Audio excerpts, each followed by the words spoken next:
morning guys. So, napaka-traffic ngayon dito sa Imam sa Budulo. So may university ba to?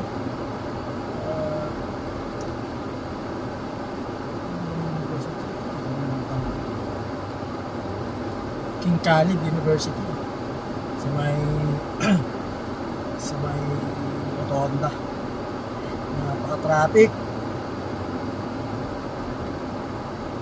Yung sa Saudi, kaka-traffic din naman. Kasi normal naman yun talaga eh.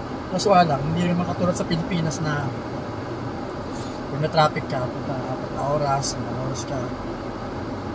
Dito pag nagka-traffic, mga ano lang siguro, 10-20 minutes. Babalik sa dati. Kasi naman. Kasi kung naman dito nagkaka-traffic dahil sa aksidente, mga banggaan.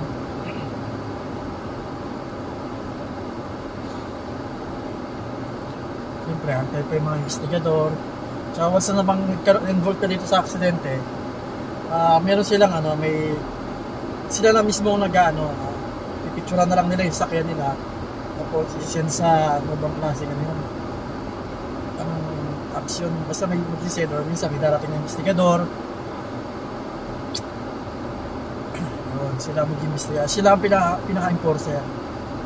Ang mga pulis dito hindi nakikialam sa bagay niya. Ano lang, mag-assist lang sa traffic. Yun lang. Tapos once okay na, doon sila mag-uusap. Antayin na lang nila yung resulta kung sino talaga may pagkakamali. Tsaka masaka naman dito insured. So kahit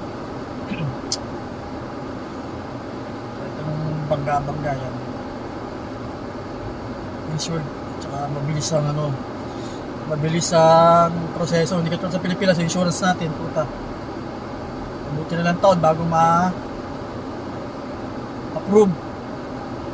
So, yun din ang isang dahilan kung bakit tumatagal lang